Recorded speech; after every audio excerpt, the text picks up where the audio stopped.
Question number 61 देखिए क्या दे रखा आपको। यदि यूरेनियम 235 के प्रत्येक विखंडन में 200 मेगा इलेक्ट्रॉन वोल्ट ऊर्जा निकलती है तो 1 किलोवाट शक्ति उत्पन्न करने के लिए प्रति सेकंड कितने विघटन होने चाहिए। देखिए सिंपल सा क्वेश्चन है। ये कह रहा है कि एक बार यूरेनियम 235 टूटता है तो 200 मेगा इलेक्ट्रॉन वोल्ट की एनर्जी रिलीज होती है, तो पर सेकंड 1 किलोवाट शक्ति उत्पन्न करने के लिए कितनी बार इसको तोड़ना पड़ेगा। तो एक छोटी सी बेसिक सी कैलकुलेशन है। कभी सवाल ऐसे आवे कि भाई विघटनों की संख्या निकालनी है, तो देखिए n इज इक्वल्स टू, देखिए हमारे पास में क्या होती है कि प्राप्त शक्ति। अब शक्ति जो है यहां पर इसको आप ये कह सकते हो कि प्रति सेकंड उत्पन्न ऊर्जा, यानी 1 सेकंड में विघटन करवा के कितनी शक्ति प्राप्त करनी है, डिवाइडेड बाय हमारे पास में आएगा एक विखंडन से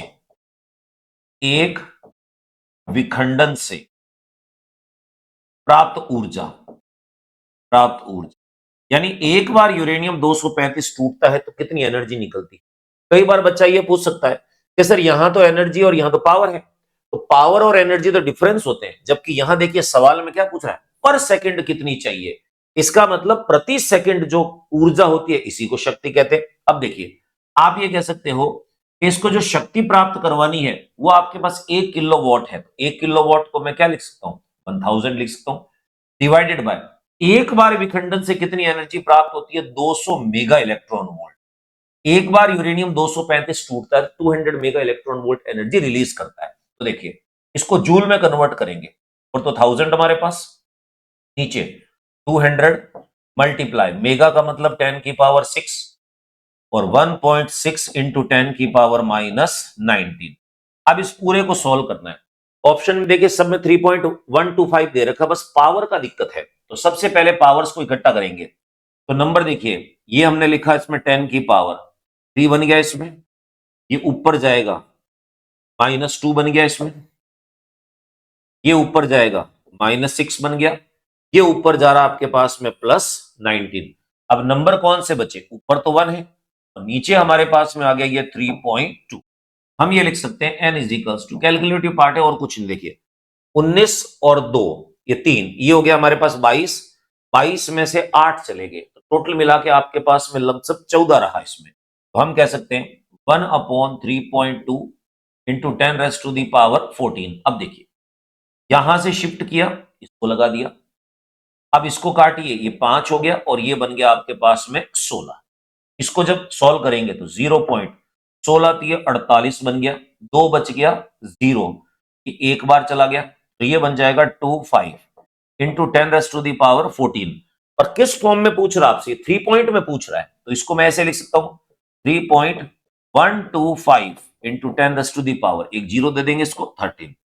तो 1 किलोवाट पावर अगर रिलीज करनी है तो उसके लिए लमसम इतनी बार यूरेनियम 235 को टूटना पड़ेगा। ये वाला आंसर आपके पास में कौन सा है, 61 क्वेश्चन का करेक्ट आंसर आपके पास ए ऑप्शन है दोस्तों। नेक्स्ट क्वेश्चन नंबर 62, 1 एएमयू के बराबर एनर्जी कितनी होगी, यानी 4 ऑप्शन दे रखे। 1 एएमयू जो है वो किसके तुल्य होगा, मास के तुल्य बता रहा है। तो देखिए सिंपल सी चीज आपको पता है कि जब हम बाइंडिंग एनर्जी निकालते बंधन ऊर्जा, तो फॉर्मूला होता है डेल्टा एम सी स्क्वायर। यानी अगर एक एएमयू द्रव्यमान क्षय मान लू तो कितनी एनर्जी रिलीज होगी। अगर मान लो मैं आपसे कहूं डेल्टा एम जो है ये मेरे पास में 1 एएमयू है, 1 एटॉमिक मास यूनिट, और एएमयू की वैल्यू देखो दे रखी है इसमें 1.66 10⁻⁻27 kg। अब ये वैल्यू पुट करता हूं, delta E is equals to 1.66 10⁻⁻27, 3 into 10⁻8 whole square. अब ये तो आएगा आपके पास में जूल में। अब इसे कन्वर्ट करना इलेक्ट्रॉन वोल्ट में, तो मैं ऐसे लिख सकता हूं delta E is equals to 1.66 10⁻⁻27 into 9 into 10⁻16 upon electron के 4 से डिवाइड करेंगे 1.6 10⁻⁻19, ये बन जाएगा आपके पास में 931 मेगा इलेक्ट्रॉन वोल्ट। ये तो एनर्जी निकली। अब ये कह रहा है 1 एएमयू जो मास है वो किसके बराबर होगा। तो फॉर्मूला आप लोगों को पता है E is equals to M C square होता है, ठीक है।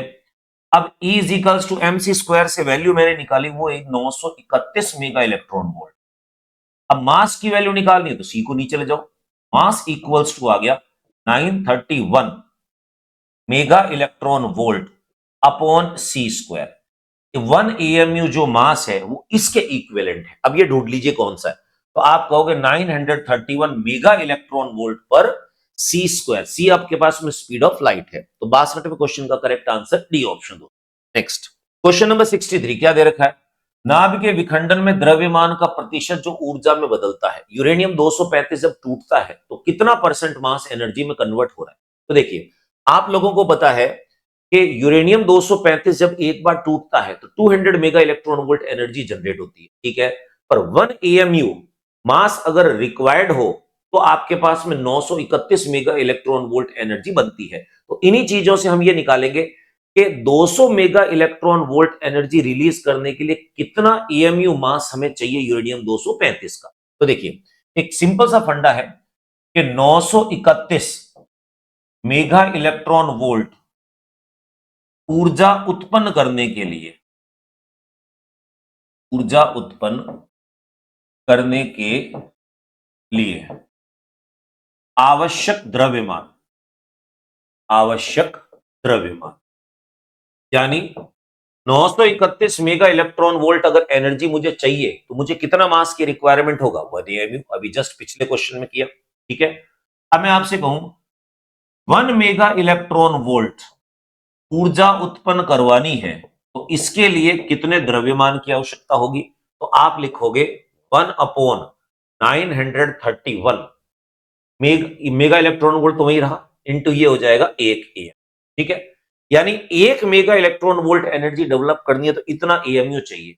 आपको पता है यूरेनियम 235 जो एक बार टूटता है वो 200 mega electron volt energy generate करता है। तो आप ये कह सकते हो 200 मेगा इलेक्ट्रॉन वोल्ट ऊर्जा उत्पन्न करने के लिए कितने द्रव्यमान की आवश्यकता है, तो ये आएगा 1 अपॉन 931 इंटू बन जाएगा आपके पास में 200 यानी AMU के अंदर में। अब देखो इसको हम सॉल्व कर सकते हैं कि जैसे इसको डिवाइड करेंगे तो हमारे पास वैल्यू बनेगी, ये आएगा आपके पास 0.215 AMU, यानी इतने AMU की रिक्वायरमेंट होगी 200 mega electron volt energy develop करने के लिए। अब देखिए 200 मेगा इलेक्ट्रॉन वोल्ट एनर्जी एक बार जो बन रही है उसके लिए इतने मास की आवश्यकता होगी द्रव्यमान। अब मुझे बताओ यूरेनियम 235 जिसका मैं इस्तेमाल कर रहा हूं उसका मास कितना है, 235। तो हम ये कह सकते हैं कि द्रव्यमान का प्रतिशत, द्रव्यमान का प्रतिशत जो ऊर्जा में रूपांतरित होगा, ऊर्जा में रूपांतरित होता है। अब कैसे निकालोगे, जितना आपके एक AM 200 मेगा इलेक्ट्रॉन वोल्ट के लिए रिक्वायर्ड है तो ये है 0.215 डिवाइडेड बाय जितना आप यूज कर रहे हो, तो यूरेनियम 235 उसका द्रव्यमान है 235, ये AMU में होगा, और परसेंटेज चाहिए तो आप 100 से मल्टीप्लाई करोगे। अब देखिए जब इसको मैं सॉल्व करता हूं तो ये आएगा 215 डिवाइडेड बाय 235। अब आप खुद देख सकते हो ये वैल्यू जो आपके पास है 0.09% आ रही है हमारी, तो 0.09% को मैं 0.1% बोल सकता हूं। अब आप ये कह सकते हो कि यूरेनियम 235 जब टूटता है 200 मेगा इलेक्ट्रॉन वोल्ट एनर्जी बनती है तो 0.1% मास ही कन्वर्ट हो रहा है एनर्जी में, 99.9% जो है वो कन्वर्ट नहीं होता है। तो 0.1% कौन सा, देखिए 63 क्वेश्चन का करेक्ट आंसर आपके पास ए ऑप्शन है। नेक्स्ट क्वेश्चन नंबर 64, निम्न में से कौन सा अस्थाई है, ये बहुत ही इंपॉर्टेंट क्वेश्चन है। देखिए अल्फा पार्टिकल, गामा कण और प्रोटॉन ये तीनों हमारे पास में स्टेबल है, स्टेबल यानी ये क्या है, स्थायी है, जबकि न्यूट्रॉन जो होता है ये अस्थायी कण होता है, अस्थायी कण। क्लियर। अब अस्थायी कण है, अनस्टेबल पार्टिकल है, इसका जो हाफ लाइफ टाइम है, इसकी जो अर्धायु है हमारे पास में, अर्धायु 10 की घात 6 मिनट की होती है। न्यूट्रॉन जब प्रोटॉन में कन्वर्ट होता है तो साथ के अंदर में एक तो इलेक्ट्रॉन रिलीज करता है और एक एंटी न्यूट्रिनो पार्टिकल रिलीज करता है। तो हम ऐसे कह सकते हैं न्यूट्रॉन जब प्रोटॉन में कन्वर्ट होगा तो एक तो इलेक्ट्रॉन रिलीज होगा इसमें और साथ के अंदर में एंटी न्यूट्रिनो पार्टिकल्स जो है ये रिलीज होते हैं। आपसे कोई पूछे कि इनमें अनस्टेबल पार्टिकल कौन सा है तो न्यूट्रॉन जो है वो अनस्टेबल पार्टिकल है। 64 का करेक्ट आंसर आपके पास डी ऑप्शन है दोस्तों। नेक्स्ट, सबसे क्षीण बल कौन सा होता है? ये चार फोर्स दे रखी है, आपसे पूछा इन चारों में वीकेस्ट फोर्स कौन सी है। तो दोस्तों एक चीज मैं बताऊं, एक होता है हमारे पास में जिसको हम कहते हैं प्राकृतिक बल, छोटी क्लास की जानकारी है। नेचुरल फोर्सेस जो होती है जिन पे आदमी का कोई कंट्रोल नहीं है, नेचर गवर्न करती है इन फोर्सेस को। तो चार बल होते हैं, नाभिकीय बल हो गया, विद्युत चुंबकीय बल हो गया, तीसरा हमारे पास में दुर्बल बल हो गया और चौथा होता है गुरुत्वाकर्षण बल। इन चारों के रेशियो की बात करता हूं। देखिए एफ हमारे पास में हो गया nuclear force, nuclear force. F हो गया हमारे पास में इलेक्ट्रोमैग्नेटिक फोर्स। एफ हो गया आपके पास में वीक फोर्स, दुर्बल बल। और एफ हो गया आपके पास में ग्रेविटेशनल फोर्स। अब इन चारों का रेशियो ध्यान से सुनो। न्यूक्लियर फोर्स 1, 10⁻⁻², 10⁻⁻13 और 10⁻⁻39। अब ये जो फोर्सेस आपके पास बनी है इनमें न्यूक्लियर फोर्स जो होती है ये तो नेचर में सबसे स्ट्रॉन्गेस्ट फोर्स है, स्ट्रॉन्गेस्ट फोर्स है, यानी प्रकृति में सबसे प्रबल बल है। और ये जो ग्रेविटेशनल फोर्स है, गुरुत्वाकर्षण, ये नेचर का सबसे वीकेस्ट फोर्स है, यानी सबसे दुर्बल बल माना जाता है। अब सवाल में ये पूछा था कि क्षीण बल कौन सा है, वीकेस्ट फोर्स कौन सी है? Gravitational force is the weakest force. 65वें क्वेश्चन का करेक्ट आंसर ए ऑप्शन है। नेक्स्ट, क्वेश्चन नंबर 66, एक परमाणु का आयतन नाभिक के आयतन से निम्न गुणक के लगभग बड़ा होता है। यानी ये पूछ रहा है एटम का जो वॉल्यूम है वो न्यूक्लियस के वॉल्यूम के कितना लगभग बड़ा होगा। तो देखिए आपको पता है कि नाभिक हो या परमाणु हो गोलाकार होते हैं, स्फेरिकल, और गोले का जो आयतन होता है, वॉल्यूम जो होता है मेरे प्यारे बच्चों, उसका फॉर्मूला होता है 4/3 पाई आर क्यूब। तो मैं ऐसे कह सकता हूं कि आयतन जो होता है डायरेक्टली प्रोपोर्शनल उसकी जो त्रिज्या है, रेडियस जो होता है उसके क्यूब के डायरेक्टली प्रोपोर्शनल। अब ये पूछ रहा है कि एटम न्यूक्लियस का कितना टाइम है, तो मैं ऐसे लिख सकता हूं वॉल्यूम ऑफ एटम, आयतन परमाणु का, वॉल्यूम ऑफ न्यूक्लियस नाभिक का, ठीक है, इक्वल्स टू, ये बन जाएगा आपके पास में radius atom divided by radius हो गया हमारे पास में न्यूक्लियस, क्यूब हो गया। आपको पता है कि एटम का रेडियस होता है एंगस्ट्रॉम, न्यूक्लियस का रेडियस होता है फर्मियोन्स का। तो ऐसे लिखा जा सकता है 10⁻⁻10 और 10⁻⁻15, ये पावर 3 बन गया। इसको काटोगे तो माइनस आपके पास में 5 बच गया। कटने का मतलब ऐसे नहीं है 15 में से ये गए तो आप कहोगे 1/10⁻⁻5 पावर 3, ऊपर ले जाओ इसको, 10⁻⁵ ये हो गया 10⁻15। इस नंबर को शिफ्ट करो यहां पर, तो आप कह सकते हो एटम जो हमारे पास में है इसका आयतन नाभिक के आयतन का 10⁻15 गुना अधिक होगा, नाभिक का, न्यूक्लियस का 10⁻15 गुना कौन सा है टिक कर दीजिए। देखिए 66 क्वेश्चन का करेक्ट आंसर हमारे पास डी ऑप्शन है। नेक्स्ट, क्वेश्चन नंबर 67, एक न्यूमेरिकल फिगर आउट चीज दे रखी है। प्रोटॉन का द्रव्यमान इतना है, न्यूट्रॉन का द्रव्यमान इतना है, क्यू परमाणु सहित मात्रक है यानी एएमयू है। तो आपको बताना है कि हीलियम जो है अल्फा पार्टिकल, इसकी बाइंडिंग एनर्जी क्या होगी। तो देखिए दोस्तों, बंधन ऊर्जा निकालने के लिए सबसे पहले आपको द्रव्यमान शक्ति निकालना पड़ता है, मास डिफेक्ट। मास डिफेक्ट का जो फॉर्मूला होता है ऑलरेडी कई बार बता चुका हूं मैं आपको, ये होता है Z mass of the proton plus A minus Z mass of the neutron minus करके हो गया आपके पास में मास ऑफ न्यूक्लियस, नाभिक का। क्योंकि आपको पता है कि जब प्रोटॉन और न्यूट्रॉन जुड़कर नाभिक बनाते हैं तो कुछ द्रव्यमान क्षय हो जाता है और वो द्रव्यमान एनर्जी में कन्वर्ट होता है और उसी एनर्जी के कारण प्रोटॉन और न्यूट्रॉन बाइंड होते हैं आपस में। तो देखिए जेड की बात करूं तो 2 है इसमें, 2। मास ऑफ प्रोटॉन आपके पास दे रखा 1.0073, दोनों को माइनस करो तो 2 आ जाएगा। मास ऑफ न्यूट्रॉन आपके पास में है 1.0087, माइनस नाभिक का द्रव्यमान यहां दे रखा है 4.0015। ये सारा खेल एएमयू में चल रहा है। ये कितना बनेगा आपके पास में 6, 14 का 4, 102 प्लस करके इसको मल्टीप्लाई करें तो 4 हो गया हमारे पास में, और ये हो गया 16, 7, ये बन गया आपके पास में 1, 0, और ये बन गया 2, माइनस करके 4.0015 माइनस कर देता हूं, जोड़े इसको 10, 1 बन गया, और ये बन गया 8, 12 का 2 हासिल 1, ये बन गया 0, और ये बन गया 4, माइनस 4.0015।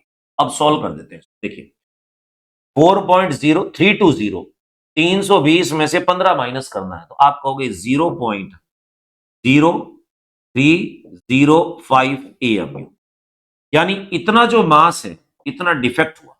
जब प्रोटॉन मिलकर न्यूट्रॉन के साथ में नाभिक का निर्माण करते और हीलियम न्यूक्लियस बना रहे हैं तो इतना मास डिफेक्ट हो गया। अब ये मास डिफेक्ट जो है कितना एनर्जी में कन्वर्ट होगा वो निकालना है। तो देखिए आपको पता है 1 AMU इक्वल्स टू होता है 931 mega electron volt. 1 AMU mass defect हो तो 931 mega electron volt energy release होती है, पर यहां जो मास डिफेक्ट हुआ है 0.0305 हुआ है। इतने AMU से कितनी एनर्जी बनेगी? 931 मेगा इलेक्ट्रॉन वोल्ट, इसको मल्टीप्लाई करेंगे हम 0.0305 से। अब देखिए सिंपल सी चीज है, आपको साफ लग रहा है कि 2 पॉइंट यहां है तो 2 आ जाएंगे इसमें, और लमसम ये आपके पास में आएगा 28 के आसपास में, near about 28.4 mega electron volt. तो हम ये कह सकते हैं कि जब प्रोटॉन और न्यूट्रॉन मिलकर हीलियम न्यूक्लियस बनाते हैं तो कितनी बाइंडिंग एनर्जी की आवश्यकता होती है? 28.4 मेगा इलेक्ट्रॉन वोल्ट। तो देखिए 67 का करेक्ट आंसर आपके पास सी ऑप्शन है दोस्तों। नेक्स्ट क्वेश्चन नंबर 68, नाभिकीय संलयन प्रक्रिया में कौन सी चीज यूज होती है? देखिए संलयन की बात करें और विखंडन की बात करें, इसमें दो फेनोमेनास हैं। सबसे पहले अगर मैं बात करता हूं नाभिकीय संलयन की, न्यूक्लियर फिशन की, फ्यूजन की, नाभिकीय संलयन की बात करता हूं मैं, न्यूक्लियर फ्यूजन, तो इसमें क्या होता है कि हल्के नाभिक जो होते हैं, लाइट न्यूक्लियस जो होते हैं, वो मिलकर एक हैवी स्टेबल न्यूक्लियस बनाते हैं। यानी हल्के नाभिक, हल्के नाभिक मिलकर भारी स्थायी नाभिक का निर्माण करते हैं, स्थायी नाभिक का निर्माण करते हैं। ठीक है, अब अगर इसी के विपरीत नाभिकीय विखंडन की बात करता हूं मैं, न्यूक्लियर फिशन की, तो नाभिकीय विखंडन की अगर मैं बात करता हूं, तो इसका उल्टा, नाभिकीय विखंडन में क्या होता है, भारी नाभिक जो होंगे, हैवी न्यूक्लियस जो है, भारी नाभिक टूटकर हल्के स्थायी नाभिक बनाते हैं, स्थायी नाभिक बनाते हैं। अब सवाल इसमें क्या पूछ रहा है? सवाल पूछ रहा है कि नाभिकीय संलयन में कौन से पार्टिकल की आवश्यकता होती है? हल्के नाभिकों की। विखंडन में कैसे नाभिकों की आवश्यकता होती है? भारी नाभिकों की। संलयन पूछ रहा है तो हल्के नाभिकों की आवश्यकता होती है। तो हल्के नाभिक देखिए आपके कौन से? ए ऑप्शन में। 68 का करेक्ट आंसर आपके पास ए ऑप्शन होगा दोस्तों। नेक्स्ट 69, एक नाभिक की द्रव्यमान संख्या, जैसे मान लीजिए कोई भी एलिमेंट ये है, इसका द्रव्यमान संख्या ए हो गई और परमाणु क्रमांक जेड हो गया। दिमाग में क्लियर रखें पॉसिबल कंडीशंस क्या क्या है। पॉसिबल कंडीशंस यानी संभव स्थितियां क्या क्या है। ए की वैल्यू बड़ी हो सकती है जेड से, ए की वैल्यू बराबर हो सकती है जेड से। अगर इन दोनों को मिलाऊं तो मैं लिख सकता हूं ए कैन बी ग्रेटर और इक्वल्स टू जेड। और इम्पॉसिबल कंडीशंस कौन सी है? इम्पॉसिबल कंडीशन जो संभव नहीं है, इम्पॉसिबल कंडीशन, ए की वैल्यू कभी भी जेड से छोटी नहीं हो सकती। अब आपके पास चार ऑप्शन है। परमाणु संख्या से हमेशा कम होगी, गलत। परमाणु संख्या से हमेशा अधिक होगी, बिल्कुल। कभी कभी परमाणु संख्या के बराबर हो सकती है, बिल्कुल। इसकी परमाणु संख्या से कभी कम और कभी अधिक होगी। अब देखिए, ये कह रहा है कि नाभिक के लिए द्रव्यमान संख्या जो है, अब ये दो ऑप्शन में अटक गया आके, इसकी परमाणु संख्या से हमेशा अधिक होगी और कभी कभी परमाणु संख्या के बराबर हो सकती है। देखिए, यहां हमेशा का मतलब है कि बराबर नहीं हो सकती, जबकि हमें पता है कि द्रव्यमान संख्या या तो बराबर हो सकती है या ज्यादा हो सकती है। हमेशा बोल के ये कह रहा है कि हमेशा अधिक होगी, नहीं, हमेशा अधिक नहीं होगी। कभी कभी बराबर हो सकती है और कभी कभी सेम हो सकती है। तो 69 का करेक्ट आंसर आपके पास सी ऑप्शन है। कुछ नहीं है, शब्दों का हेर फेर है, उसी को पढ़ना आपको इसमें। नेक्स्ट क्वेश्चन नंबर 70 देखिए, आपके सामने कोई भी एक इक्वेशन दे रखी है। इस इक्वेशन में पहचानना है कि जो एक्स हमारे पास में है ये क्या है। तो देखिए, बैलेंस अगर करूं मैं, कैल्शियम 40-20, एक्स इसमें जुड़ा है, जिससे ये बना हमारे पास में 21 प्लस एक प्रोटॉन रिलीज हुआ। ए जो है उसको बैलेंस करूं तो इसको मैंने ए लिख दिया और ये जेड लिख दिया। मैं ऐसे कह सकता हूं 40 plus A is equals to 43 plus 1, A is equals to 4 आ जाएगा आपके पास में। सेम तरीके से z को बैलेंस करें तो 20 plus Z is equals to 21 plus 1, Z is equals to 2 आ गया। अब ऐसा कोई भी पार्टिकल जिसकी द्रव्यमान संख्या 4 हो और क्रमांक 2 हो, सिंपल सी चीज है, हीलियम होता है हमारे पास। और हीलियम जो है, इसको प्यारे बच्चों आप अल्फा पार्टिकल भी कह सकते हो, अल्फा कण। तो देखिए, ये जो एक्स आपके पास में है ये क्या है, हीलियम न्यूक्लियस हो गया। 70वें क्वेश्चन का करेक्ट आंसर सी ऑप्शन हो। नेक्स्ट, निम्न में से किनके मध्य नाभिकीय संलयन संभव है। नाभिकीय संलयन केवल और केवल हल्के नाभिकों के बीच में संभव है। केवल हल्के नाभिक, केवल भारी, हल्के व भारी दोनों, ये चीज है। केवल और केवल हल्के नाभिक मिलकर संलयन बनाते हैं, भारी नाभिक टूटकर विखंडन बनाते हैं। 71 क्वेश्चन का करेक्ट आंसर ए ऑप्शन है। नेक्स्ट, नाभिकीय घनत्व की कोटि कितनी होती है। देखिए, सिंपल सी चीज में बोलूं, किसी भी नाभिक की जो डेंसिटी है, डेंसिटी फॉर्मूला आप लोगों को पता है कि द्रव्यमान डिवाइडेड बाय होता है हमारे पास में आई। ठीक है, द्रव्यमान की बात करें, मान लो मास नंबर हमारे पास में जो है वो हो गया ए, और मास ऑफ हमने ले लिया किसी एक प्रोटॉन का, क्योंकि आपको पता है कि प्रोटॉन और न्यूट्रॉन मिलकर नाभिक के द्रव्यमान को बनाते हैं और प्रोटॉन और न्यूट्रॉनों की संख्या लमसम सेम होती है। ए मान लिया मैंने इसकी द्रव्यमान संख्या और किसी एक के द्रव्यमान से मल्टीप्लाई कर दिया। आयतन की बात करें 4/3 पाई आर क्यूब होता है इसमें।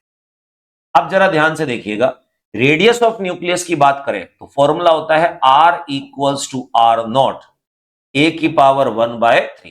वैल्यू पुट कर देते तो क्या बन जाएगा, इसका घनत्व जब बनाए हम, ये आपके पास में आएगा A mass of proton divided by 4/3 pi, इसका क्यूब करना है, आर नॉट का क्यूब हो जाएगा और ए हो जाएगा, कट गया।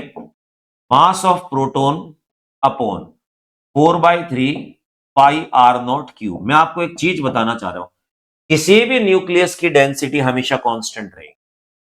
आपके पीरियोडिक टेबल के अंदर में 118 कैंडिडेट्स हैं, सबके एटम का न्यूक्लियस की डेंसिटी सेम रहेगी, चेंज नहीं होगी। अब जब सबकी डेंसिटी सेम है तो इसका मतलब इसका कोई एक फिगर आउट करके फॉर्मूला बनेगा। जब आप ये सारी वैल्यूज डालोगे तो आप ये कह सकते हो कि इसकी जो डेंसिटी है, का जो घनत्व है, इसकी कोटि एम के एस के अंदर में 10⁻17 kg पर मीटर क्यूब होती है। सीजीएस में पूछ रहा है तो देखिए, इसको आप 3 जीरो बना दो, ये 6 हो जाएगा तो 14 हो जाएगी, जबकि एमकेएस में 10⁻17 रहेगी। 72 क्वेश्चन का करेक्ट आंसर आपके पास सी ऑप्शन है। नेक्स्ट, क्वेश्चन नंबर 73 देखिए क्या दे रखा है। यदि किसी नाभिकीय संलयन प्रक्रिया में संलयी नाभिकों का द्रव्यमान m1 और m2 है, यानी m1 और m2 नाभिक मिलकर परिणामी नाभिक m3 का निर्माण करते हैं, तो इनके बीच का रिलेशन क्या होगा। एक चीज दिमाग में अच्छी तरीके से बैठा लो कि जब कोई भी दो न्यूक्लियस मिलकर एक नए न्यूक्लियस का निर्माण करते हैं तो जो प्रोडक्ट बनता है, उत्पाद बनता है, उसका मास द्रव्यमान हमेशा कम होगा। क्यों? दो नाभिकों के मिलने से इनकी कुछ द्रव्यमान की क्षति हो जाती है और वो द्रव्यमान जो क्षति होती है वो ऊर्जा के रूप में उत्पन्न होती है, जो ऊर्जा इन दोनों को पकड़ के रखती है। यानी इन दोनों के द्रव्यमानों का जोड़ हमेशा उत्पाद के द्रव्यमान से अधिक होगा, या उल्टा बोलो, उत्पाद का द्रव्यमान हमेशा अभिकारक जो है, रिएक्टेंट, उनके द्रव्यमानों से कम होगा। मैं ऐसे कह सकता हूं कि M3 जो है वो ऑलवेज लेस देन होगा M1 प्लस M2 के। अब ये ऑप्शन ढूंढ लेना कौन सा है। M3 की वैल्यू कम होगी M1 प्लस M2 से। तो 73 का करेक्ट आंसर आपके पास बी ऑप्शन दोस्तों। नेक्स्ट 74, एक्स ए जेड द्वारा व्यक्त नाभिक में होंगे। यानी यहां पर कोई भी हमारे पास में एलिमेंट दे रखा है, उसके नाभिक में कितने प्रोटॉन कितने न्यूट्रॉन, इसकी बात कर रहा है। तो देखिए, अगर आपको कह रहा है एक्स ए जेड, तो दिमाग में अच्छी तरीके से बैठाइए, ये जो जेड होता है ये हमारे पास में है नंबर ऑफ प्रोटॉन, और नंबर ऑफ प्रोटॉन हमारे पास में होते हैं नंबर ऑफ इलेक्ट्रॉन के बराबर। क्यों? कि प्रोटॉन और न्यूट्रॉनों की संख्या समान होगी तभी एटम जो है न्यूट्रल होगा, उदासीन। अब ये जो ए हमारे पास में है, इसका मतलब होता है number of proton plus number of neutron, इन दोनों का जोड़। अब मैं आपसे कहूं प्रोटॉनों की संख्या z हो गई, इलेक्ट्रॉनों की संख्या z हो गई, तो न्यूट्रॉनों की संख्या कितनी होगी? तो आप कहोगे नंबर ऑफ न्यूट्रॉन जो बनेंगे हमारे पास में equals to a minus Z होगा। अब ये ऑप्शन ढूंढना है। प्रोटॉन z है, a माइनस जेड न्यूट्रॉन, बिल्कुल सही है। प्रोटॉन z है, a न्यूट्रॉन है, गलत। a proton, z minus a neutron, a minus Z होगा, z माइनस a नहीं होगा। z न्यूट्रॉन है, गलत, यही गलत हो गया। तो ए ऑप्शन जो है आपके पास में 74 का correct answer. Next question number 75 देखिए क्या दे रखा है। Mp प्रोटॉनों का द्रव्यमान है, Mn न्यूट्रॉनों का। एक नाभिक विशेष में Z प्रोटॉन और N न्यूट्रॉन है, तो इसकी आबंधन बाइंडिंग एनर्जी B है। इस नाभिक का द्रव्यमान जो है वो कितना होगा, और C प्रकाश का वेग है इसके रूप में। तो देखिए, आपको बताया कि बाइंडिंग एनर्जी का फॉर्मूला होता है हमारे पास में डेल्टा एम सी स्क्वायर। अब डेल्टा एम जो है इसको द्रव्यमान क्षति कहते हैं। अब द्रव्यमान क्षति का जो फॉर्मूला है हमारे पास में वो क्या होता है, Z number of proton mass of proton plus A minus Z number of neutron mass of neutron, और माइनस करके हो जाता है हमारे पास में नाभिक का द्रव्यमान। ये फॉर्मूला बनता है। अब इसमें देखिए a माइनस जेड जो है इसको सब जगह n से बोल रहा है कि न्यूट्रॉनों की संख्या n है। तो मैं एक छोटा सा काम कर सकता हूं, ये जो मेरे पास में a माइनस जेड लिखा हुआ है इसकी जगह मैं n लिख सकता हूं, क्योंकि सवाल की डिमांड यही है। तो अगर मैं ऐसे लिखूं और ये वैल्यू यहां पुट करूं तो मैं कह सकता हूं कि b इज इक्वल्स टू क्या बन जाएगा हमारे पास में, देखो Z M P plus N M N, ये हो गया, माइनस करके m, नाभिक का द्रव्यमान ये इस रूप में मांग रहा है n और z के रूप में, तो हम इसको ऐसे ही लिख देंगे n और z। चाहो तो आप ऐसे लिख सकते हो, सवाल की डिमांड है इसलिए मैं इसको ऐसे लिख रहा हूं। और 7 के अंदर में आ जाएगा सी स्क्वायर। अब इसकी वैल्यू निकालनी, मैथमेटिक्स है, सी स्क्वायर को नीचे ले जाओ यहां पर, ये बन जाएगा b upon C square equals to Z M P plus N M N, minus करके बन गया हमारे पास में m n कॉमा z। अब देखो इसकी वैल्यू निकालनी, इसको इधर शिफ्ट करो, b अपॉन सी स्क्वायर को यहां ले आओ। फाइनल आंसर क्या बन जाएगा हमारे पास में, m n comma z is equals to Z M P plus करके n एम एन, और ये बन गया माइनस करके आपके पास में b अपॉन सी स्क्वायर। अब ये वाली जो चीज है इसको ढूंढे ऑप्शन के अंदर में कौन सी है, जेड एम पी प्लस करके एन एम एन सब में दे रखा है, minus B upon C square, minus B upon C square. देखो इन दोनों में लड़ाई प्लस है, बी ऑप्शन जो है हमारे पास करेक्ट आंसर होगा 75 का। कुछ नहीं, एक बेसिक मैथमेटिक्स की कैलकुलेशन थी हमारे पास। 76, 931 मेगा इलेक्ट्रॉन वोल्ट किसके तुल्य है? सिंपल सी चीज देखिए, आपको मैं पहले भी क्वेश्चन में बता चुका हूं। 1 एएमयू जो होता है, इससे उत्पन्न ऊर्जा होती है 931 मेगा इलेक्ट्रॉन वोल्ट। तो सीधा सीधा जवाब तो है कि 931 मेगा इलेक्ट्रॉन वोल्ट 1 एएमयू के बराबर है। अब 1 एएमयू दे नहीं रखा। अब 1 एएमयू कितना होता है हमारे पास? 1/16 कार्बन 12 के एक परमाणु का द्रव्यमान, जिसको हम लिखते हैं 1.66 इंटू 10⁻⁻27 के। अब ये ऑप्शन ढूंढ लीजिए कौन सा है? 1.66 10⁻⁻27 kg। 76 का करेक्ट आंसर बी ऑप्शन दोस्तों। नेक्स्ट 77, 1 मिलीग्राम पदार्थ का ऊर्जा में रूपांतरण कितना होगा? 1 मिलीग्राम पदार्थ जो है उसको एनर्जी में कन्वर्ट करना है तो कितने जूल बनेगी आपके पास? देखिए, आपको पता है कि E is equals to formula होता है हमारे पास में mc²। अच्छी बात यह है कि जूल में डिमांड कर रहा है, इलेक्ट्रॉन वोल्ट में नहीं मांग रहा। तो मास कितना दे रखा? 1 मिलीग्राम। तो मिली का मतलब -3, ग्राम फिर -3, 10⁻⁻6, 3 इंटू 10⁻8 का स्क्वायर। सॉल्व करें, 3 का स्क्वायर 9 हो गया, और ये देखो ये बन जाएगा 10⁻16, और ये है 10⁻ आपके पास -6। तो 9 इंटू 10⁻, कितना हो गया? 10 जूल। आप ये कह सकते हो 1 मिलीग्राम से जो एनर्जी जनरेट होगी 9 इंटू 10⁻, 10 जूल है। 77 का करेक्ट आंसर डी ऑप्शन हो। नेक्स्ट, हाँ अगर इलेक्ट्रॉन वोल्ट में मांगता तो इलेक्ट्रॉन के चार्ज से डिवाइड करते और फिर निकालते हम। नेक्स्ट, नाभिक के अंदर प्रोटॉन प्रोटॉन के मध्य लगने वाला बल, यानी न्यूक्लियस के अंदर जो फोर्स लगती है वो होती है न्यूक्लियर फोर्स, नाभिकीय बल। और प्रोटॉन और न्यूट्रॉन को ग्लून कण जो होते हैं वो आपस में एक दूसरे से पकड़ के रखते हैं। तो प्रोटॉन प्रोटॉन के मध्य लगने वाली नाभिकीय बल है, और नाभिकीय बल सबसे बड़ा होता है। तो देखिए, nuclear force is greater than the electric. सीधा सीधा सा जवाब हो गया 78 का correct answer A option. Next 79, 4 graph दे रखे हैं, और सिंपल सी चीज है कि बाइंडिंग एनर्जी का ग्राफ है। तो देखिए थोड़े ब्लर है यहां पर, ये बी दे रखा है, ये ए दे रखा है आपके पास, ये बाइंडिंग एनर्जी बी दे रखा है। स्टेबिलिटी कहते हैं ना, बंधन ऊर्जा प्रति न्यूक्लियन वाली चीज, ये बी आपके पास में है, ये ए हो गया, ये ए है। अब बच्चा गए सारे ग्राफ तो एक जैसे हैं, डिफरेंस क्या है? सबसे ज्यादा स्टेबल न्यूक्लियस होता है आयरन का, Fe56 का।